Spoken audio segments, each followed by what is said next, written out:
Hi everyone, this is Matthew Jenner for Card Runners, and I'm here with a theory quickie on understanding the 4-bet. The first theory quickie. Our goal for this quickie series will be to have a better theoretical understanding of how 4-bets preflop work. We won't have time to talk about every little detail with 4-bet bluffing, but we can clear up some confusion on why flatting 4-bets is usually undesirable and why we use the 4-bet sizing we do.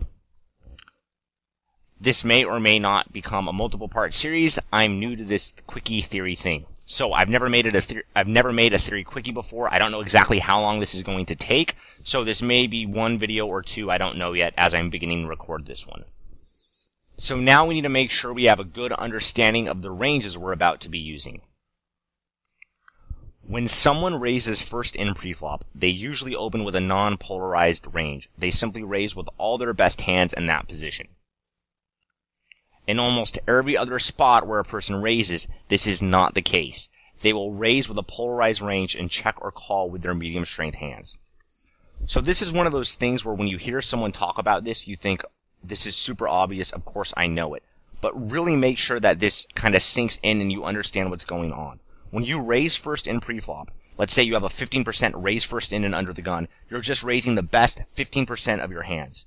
In almost every other position in poker where you're raising, can you think of a single spot where your raising range is just your good hands in theory? Because what it should almost always be is a raise represents a polarized range. A raise represents you're raising some hands for value, and to protect them, you don't want your opponent to see a turn card, perhaps, if you're raising the flop with his entire range, so you raise to get the pot bigger and to make him fold some of his hands, which can improve. And then you're also raising with some bluffs that are going to, probably have a chance to improve themselves, but your main goal is to make your opponent fold better hands. You're raising with a polarized range, and each part of that polarized range has a different objective.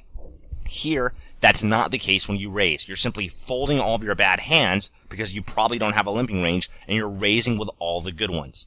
Once again, this is stuff that's very, very obvious. You probably know it, but when you're really trying to mentally visualize how ranges look, it's important you make this very clear distinction. The fact that our opening range is non-polarized means when we do get raised, we usually have a large portion of our range that wants to call. Mostly in position, but more on this later.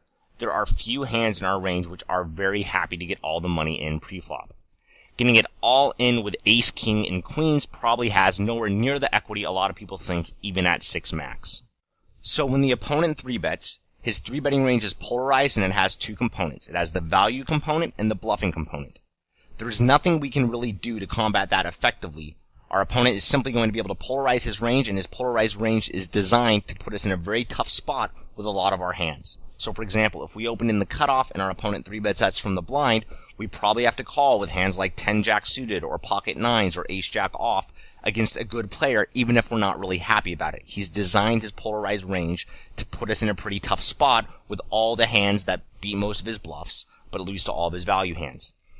A very, very common leak that especially micro-stakes players have, and even a lot of the mediocre small-stakes players have, is they really want to avoid tough decisions, but if you do the math for it in a lot of spots, you'll see getting it all in preflop with queens or ace-king isn't nearly as good as a lot of people probably expect. So just because you want to avoid tough spots, so you might say, I'm just going to 4-bet and get it in with ace, king, or queens, it does alright. Yeah, it might do alright, but it's not always going to be as good as calling, and you're not going to be able to avoid just having tough decisions to make if you want to become a much better player. Understanding the all-in preflop ranges, slide 1. Let's do a typical example of how the money gets all-in preflop. Suppose I open in middle position and you raise me in the button. What does this say about hands in your range? Your range is either strong enough to 3-bet for value or too weak to call, with a few exceptions. There are some rare exceptions where it can be profitable to call, but it's more profitable to 3-bet as a bluff. You would flat with all medium strength hands in your range because the flop redistributes your hand strength.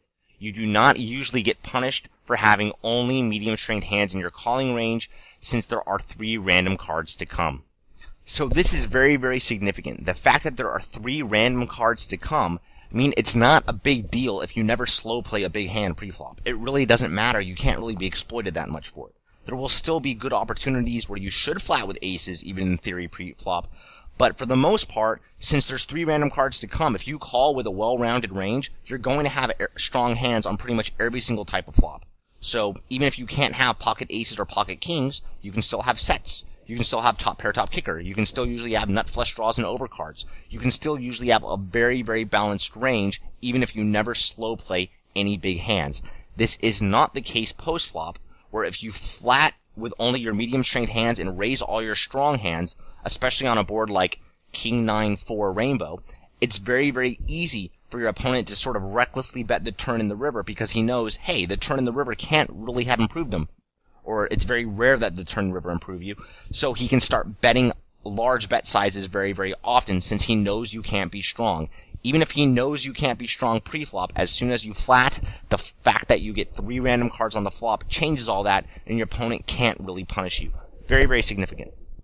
Understanding the all-in pre-flop ranges, slide 2. Now suppose you 3-bet me in the button and I 4-bet you. I am now polarizing against your polarized range. This is a big deal. Usually when our opponent is polarized, we'll mostly call and make him keep bluffing. But here this is risky since he gets to see 3 free random cards, especially when he's in position. So without going into detail on all the math, it's obviously very simple, where if you c-bet on a board that's very, very dry, and you're not really worried about many turn cards, if you c-bet middle set on a Jack 7-4 board, and your opponent raises you, the majority of the time, you're probably going to call. Why do you call there? Because by calling, you're getting a much better price, and since you're getting a much better price, this forces your opponent to keep betting at the pot more often because he's going to try to make you indifferent to calling with your bluff catchers. So you call with your middle set, it protects the rest of your range, and it forces your opponent to sort of keep following through. It's the same reason why you would slow play a boat when you're in position a lot of the time. You want to call your opponent's bet and keep getting a very, very good price because that forces him to eventually put more money in the pot. It's a little counterintuitive. So now we come to a common question I'm asked. Why don't people flat 4-bets the way they flat 3-bets? Why is flatting 4-bets uncommon? Slide 1. Reason number 1. There is already so much dead money in the pot with 3 random cards to come. Giving your opponent a free flop is very risky. So we've already talked about this a bit, but unless you're holding a hand like aces, it's not really going to be that rare for your opponent to outdraw you when he gets to see 3 cards. This is especially true if he randomizes bluffs with hands like ace-x suited and king-x suited. So, take a hand like ace-x suited. When you jam that as a 5-bet bluff preflop, it usually has around 30% equity against most 5-bet calling ranges. Now, just because it has 30% equity to outdraw by the river, doesn't mean it has a 30% chance to outdraw on the flop. That matters quite a bit, because you won't always let your opponent see the turn in the river when you are slow playing a really big hand, and a lot of times they're going to need the turn of the river to, hit top pair or hit the flush or hit the straight or whatever. But you can already sort of see with going from 2 cards to 5 cards, when you get to see the flop, that's a really, really big jump, so slow playing's really, really risky. When you go from 5 cards to 6 cards, like you do when you slow play on the flop to see a turn, that's not usually as big of a deal. Reason number 2. We usually designed our polarized 3-betting range to do well against our opponent's 4-betting range, or our out of position. When we are in position, we'll rarely 3-bet a hand that doesn't know how to respond to a 4-bet since our opponent will often fold or 4-bet. When we're out of position, we often 3-bet with hands like ace-queen for value, which hate being 4-bet, but then when we call, we're now out of position. Okay, so this is also very significant here. Usually, when we're 3-betting, we probably should be out of position, I don't want to say over half the time, but we should be more likely to 3-bet out of position than in position. Why is that the case? Because when we're 3-betting out of position, our opponent is more likely to call. Since our opponent's more likely to call, we can 3-bet a wider range for value. So for example, when the button opens, it's very, very easy to 3-bet a hand like ace-queen for value from the small blind or the big blind, because when the opponent calls, ace-queen is crushing that calling range. Even though ace-queen does not like seeing a 4-bet, it's still a 3-bet for value preflop because it does so well against your opponent's 3-bet calling range. And your opponent will usually respond to your 3-bets by calling when he decides to defend, because he wants to be in position, and by 4-betting, he destroys his positional advantage. If we're not out of position and we 3-bet our opponent when we were in position, then we probably don't expect him to call a lot of 3-bets out of position, so we already designed our value 3-betting range to do very, very well, or at least not terrible, against our opponent's 5-bet calling range. So for example, if our opponent opens under the gun, we're not going to want to 3-bet a hand like pocket jacks on the button, because we know he's usually going to fold or 4-bet, and when he does 4-bet and we 5-bet, our opponent's never going to end up felting 10s there unless he's just crazy.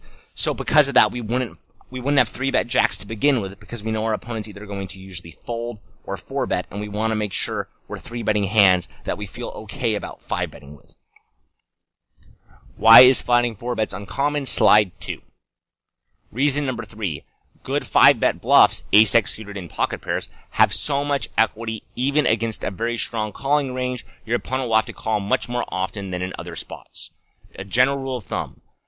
3-bets need fold 70%, 4-bets need fold 60%, and 5-bets only 40%. Getting to put the last bet in with a draw is awesome. Consider a hand like ace-x suited a draw. So this is really quite easy to see. If your 5-bet bluff only needs to work 40% of the time, how often does your opponent need to call when you're 5-betting? Well, if he doesn't want you to start printing money when you're jamming with ace-x suited in pocket pairs, he needs to call your 5-bet 60% of the time, so he's not folding more than 40%. So because of that, when you are jamming with a hand like aces or kings pre-flop, you've got some pretty bad removal effects, but for the most part, you're going to get called over half the time. Whereas when your opponent 3-bets you and you're debating whether or not to 4-bet, then your opponent's allowed to fold a very, very lot of his 3-betting range because the way the math works out. For the usual sizing most people use when they 4-bet, your opponent's going to be allowed to fold around 60% of his 3-bets. You're not putting the last bet in the pot, so you're not guaranteed to sort of get all this money back once you go all in, even if you're behind. The net result of this is, of course, when you 4-bet, you're more likely to make your opponent fold a hand that you could have extracted more value from. Maybe you could have picked up a continuation bet, or if you slow played a hand like pocket aces, maybe he would have flopped top pair and stacked off with a hand that was originally bluffing.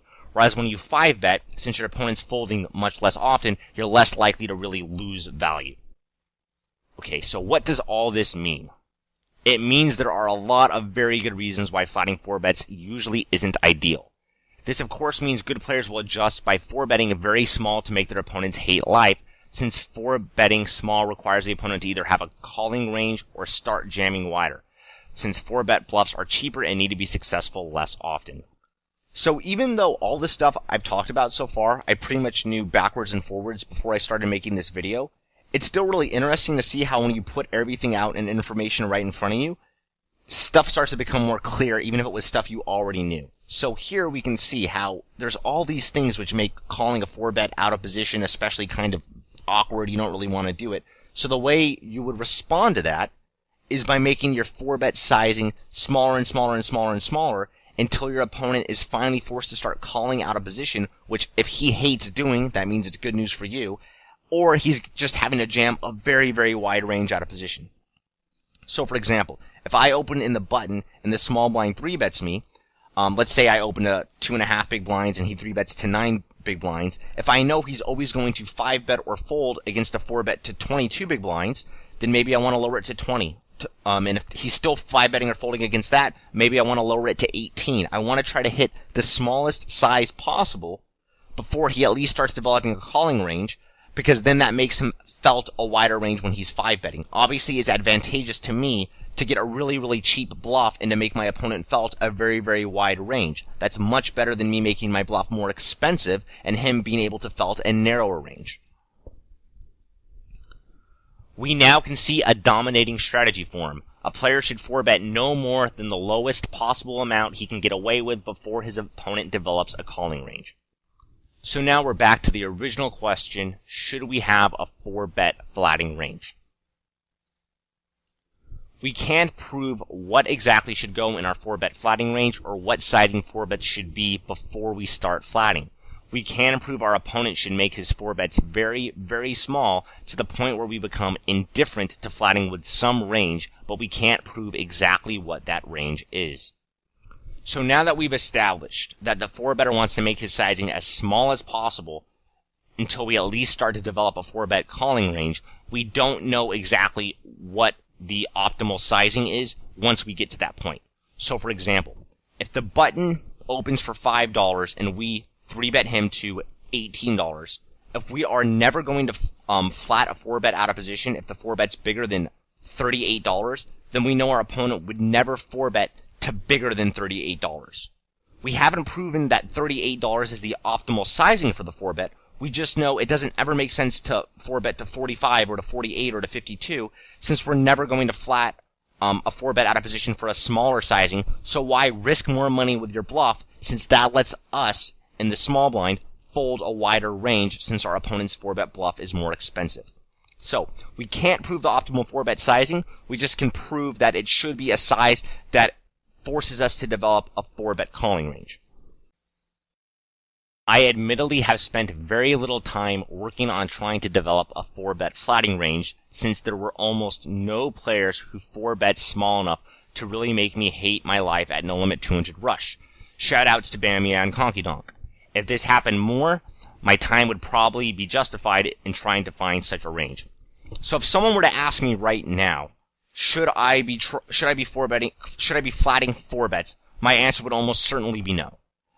Very few people make their 4-bets small enough to really justify it. It's very, very hard to do. And to develop good ranges, it definitely does take time. It's not something you'll just know off the top of your head usually, or you can just find in 5 minutes.